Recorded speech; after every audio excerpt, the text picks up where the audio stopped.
It's not. It's a serious matter, isn't it? That women don't get the education they deserve. And that's a very serious answer. If women are just as capable as men in terms of combat, like feminists pretend they are, then they can go over there and they can deal with the Taliban. A lot of women do go to combat. Oh, exactly. So they can go deal with the Taliban. It's nothing to do with me. They can stand up and fight for their own rights. Surely you wouldn't defend the Taliban banning women from university. It's saying it's nothing to do with me, Piers. It's absolutely nothing to do with me. What about the Afghan women? It's nothing to do with me on any level. You don't have a view? I have a view. My view is that people naturally gravitate towards law and order. And if you didn't have the Taliban, you'd have different warlords operating in lawlessness. And there would be no way to prevent your store or your market stall getting completely robbed by someone with an AK-47. And people are going to gravitate towards a form of law and order. America left. They left a power vacuum, and the power vacuum is now full. Well, I don't disagree with that. Okay. Well, but I do think the banning of women from university in Afghanistan is utterly horrific. And I think the feminists are going to arm themselves. They're going to show us that they can do anything a man can do. They're going to go over there to combat, and they're going to teach Taliban a lesson. Why can't you just say on that, you know what, it's completely wrong? Because it's not my point. I don't understand. But it makes me think. It'll make your critics think that you don't think it's wrong. They could ban all men. They could ban all short people. But they're not. They're only banning women. Correct. They could ban all short people. They could ban all people with long hair. And none of it's anything to do with me. So they can do whatever they want. I'm not going to go to war with the Taliban. But you've just literally spent an impassioned first segment comparing the way, for example, Dubai handles law and order to this country. Correct. So you do express views about different laws. Absolutely. Both places. So when I put to you a law that basically bans women from being educated, it's not. Why is it a problem for you to say, you know what, it's wrong? They're both places I've resided in, Dubai and London, so I have personal experience. I can give my personal opinion, but like I said, it has absolutely nothing to do with me with what the Taliban decide to do inside of Afghanistan. And if they decide that's the most prudent way to run their society, then we have two choices. We can either go over there and start another war that we shouldn't be involved in and waste a bunch of life, or we can sit and say it's up to them. They should govern themselves. They're people. We're no better than them. And they've decided to live their lives a particular way, and that's how they're going to live it. Like I said, if feminists are very upset and they're very disgusted by the fact that in Afghanistan, women cannot go to school, I've been told repeatedly by feminists that they're just as capable as men in all realms, and I expect them to arm themselves and fly over to Afghanistan and fix it. Like a lot of women have done in combat. Good. Congratulations. Go fight. Well, this is the thing that's very interesting, because when you talk about ideas, it's not even just about Afghanistan and feminism. When you talk about ideas, they must all be defended at some point. There has to come down to violence. The world is backed by violence. Nobody wants to talk about this. It doesn't matter what it is. If you have a disagreement between two parties, eventually if the disagreement continues, it ends up in violence. Feminism is defended by men. Men stand up and defend feminism, not feminists themselves, because they're incapable of violence. And we're in a situation now where you're saying that we should send men to go and fight for feminism. Why? It's not a man's problem. No, I think feminists believe. I think men can be feminists too, because if feminism believes in equality for women, I'll sign up to it. I don't agree with radical feminists who hate men. Right? To me, the radical anything to me is a bad thing. Yeah, and I think most feminism in the West currently is radical. Well, some of it is, no question. Absolutely, but this is my point. My point is that the Taliban are going to do whatever the Taliban decide to do. If I'm going to fly over to another country, I will respect their laws and customs. It's not my job to come along and tell other people how to live. I don't believe I have a moral high ground in that degree. And if people are genuinely upset and disgusted by it, the bottom line in most disagreements on the earth is violence. People who feel like they should go and fix it, then fix it with violence, then it can be the feminists who feel so outraged by it. But it's funny, they don't comment on these subjects, feminists. They seem to instead attack the Western male for some reason. You delete. But yeah, he right. They ain't talking about that, with these choppers and going on with this war stuff. It's just like attack on men, burn your bras, we can do anything they can do. You won't hold us back. But then he's absolutely right. And women have stood, because we know some tough military women. But from a feminism level, on how they come at it is not on the stuff that really counts. I'm sorry, it ain't the stuff that really count. Not the stuff that really count that you need to be fighting for. You know what I'm saying? Because women can do stuff better than certain things. Women can do better than men. And again, it's certain things that genetically you will not do better than a man, because that's not how God made you. I'm sorry. Okay, let's keep it rolling. Okay, you tired of me? I'm listening. You're so tired of me. Are you tired of me? I'm listening. Did a video in which you praised ISIS. Why? I don't know which video you're talking about in particular. It might have been a video from a long time ago. But in general, I understand that, like I said, the world is not black and white. The world is gray areas, and Western imperialism as a whole has been causing more problems than it's ever fixed, and it's disgusting. And I don't know the exact video you're referencing, but sometimes when an underdog destroys a Western imperialist, I have a degree of I wouldn't say satisfaction, but satisfaction. No, but there's certainly a degree of the way ISIS. I don't know the particular. I don't know about the particular video we're talking about. ISIS were one of the most deadly terror groups in the world. Absolutely. They committed a series of appalling atrocities. Sure. Killing innocent people left, right, and centre. Yeah. How could you possibly have satisfaction? Well, if it's the video I'm recollecting, if it's the video we're talking about, it's about the fact that I believe ISIS was funded by the West and created by the West in the first place. And it wasn't a degree of satisfaction like I'm happy ISIS exists. It was a commentary on the world. Well, here's what you said. ISIS are the real... Yeah. Hey, let me tell you. So my mic right here sometimes, it makes it where you pivot. But then if I pull it too hard, I pull it right out the socket and I just... I told you he's goofy, y'all. That's just him naturally. Help! I rebuke that. I rebuke that. Muslims, because ISIS do exactly what the book says. Kill everyone who's not a Muslim and chop people's heads off and set them on fire and be raging lunatics. But all the other Muslims go, they're not real Muslims because I read the book, and ignore those parts. Well, then you're not an effing Muslim because you're ignoring the effing book. That's an interesting point you've just raised, because I am now Islamic. And it's funny because I used to be an atheist, and when you're an atheist, you believe that religion causes more problems than it fixes, and then you come to a realization and you start to learn the truth of yourself and the truth of God, and you realize that religion is actually the cure for most of the problems in the world, and godlessness is the problem in the world. So that is something I will apologize for and admit I was wrong about, because I was atheistic, and now as a Muslim I understand that's absolutely not the case. If that's the particular video you're talking about, then there's... Well, that's really interesting. So you regret saying that? Yeah, because you learn and you grow and you evolve, as I said.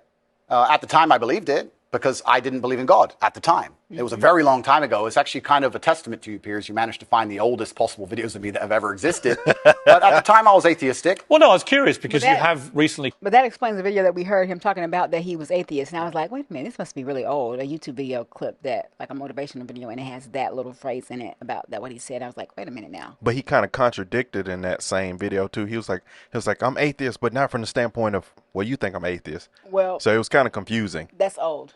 Yeah. I know. No, I'm saying I know it's old, but be an atheist and then say you're a Christian or Muslim, they don't equate. No, yeah, simple. You can't even. You only use those words. Counterintuitive, yeah. Converted to Islam. Correct. So these questions, I think, are pertinent to your conversion. Absolutely. As to what you actually believe as a practicing Muslim now. Yeah, I believe that Islam is beautiful. I believe it's the last true religion on earth. It's certainly the last respected religion on earth. And I felt differently inside since I've converted. And I think it has the solutions to a lot of the problems we're facing in the world today. That particular video was once again satirical. A lot of people watching this would not have seen it. They would not have seen the joke element of it. It's fine. But it's not funny, though, is it? Well, you know, it's like most of the time, as we discussed in our first interview with me. Things are taken out of context, short form, et cetera, et cetera. But all in all, you could say the same things about Christians. If you were to read the Old Testament and say, stick to the Old Testament, you'd kill anyone who works on a Sunday. So it's not applicable to... You wouldn't countenance violence? Technically on a Saturday, but I understand what you're saying. And no, you wouldn't kill anybody on the Sabbath. You would but you would be pissed at them for doing anything but serving, but resting on the Sabbath. So not killing, but you're supposed to honor really honor the Sabbath back in those times, but you wouldn't kill. But they would get angry. People get angry, especially the Sadducees and Pharisees. Mm-hmm. Say again? You don't countenance violence. I absolutely do not countenance violence. When I was talking about violence being the bottom line decider between disagreeing points of view, it's not I'm calling for violence. I'm just making a commentary on how the world genuinely functions. But when you use a word like satisfaction, you understand that people will watch that and think, how can you possibly find any form of terrorism satisfying? I don't find any form of terrorism satisfying. I don't find Western terrorism satisfying either. I don't think it's satisfying that we managed to find $500,000 per bomb to drop on some farmer who makes $4 a day under the name of freedom. Well, nor do I. And we can't seem to pay our nurses enough to do their jobs. I don't find any kind of terrorism. And it's actually very interesting you talk about the word terrorism. Terrorist and freedom fighter, good guy and bad guy, all of this is subjective. There are people who believe that the West are the biggest terrorists on the earth. There are people who believe that America causes more wars than anyone else, and they've killed more people than anyone else. And there's people who believe the absolute opposite. So once again, it depends who you're talking to. It's a subjective conversation. There's no black and white in the world. There's areas of gray, and that's how it is. So I thought you were talking about another video where I was saying that ISIS are standing up and fighting for what they believe in. I'm not saying what they believe in is right, but that's what they were fighting for at the time. And it was a completely different video than the one you were actually referencing. But you would condemn them now? I don't condemn anybody doing anything bad to anybody. I'm not a person out here with a criminal record. I don't hurt anyone. I just spent my first segment on this show talking about how I believe in law and order and how important that is. I think people can operate inside of their lives safely and walk around. Man, woman, child can walk around in safety in any city they live in. How that law and order is constructed is not my jurisdiction. I'm not in charge of the law and order of Afghanistan, Tajikistan, Kyrgyzstan, Afghanistan, Kazakhstan, any of them. It's nothing to do with me. I want to talk to you after the break about masculinity. Sure. Why is it that so many young men gravitate to you? What is your view of what it takes to be a man? Welcome back to this special edition of Piers Morgan. Yeah, because the world now wants to what's the word? Dehumasculate? Is that, as I say it right, Joy? Mm-hmm. When you humanize? No, when you want to do the opposite of emasculate?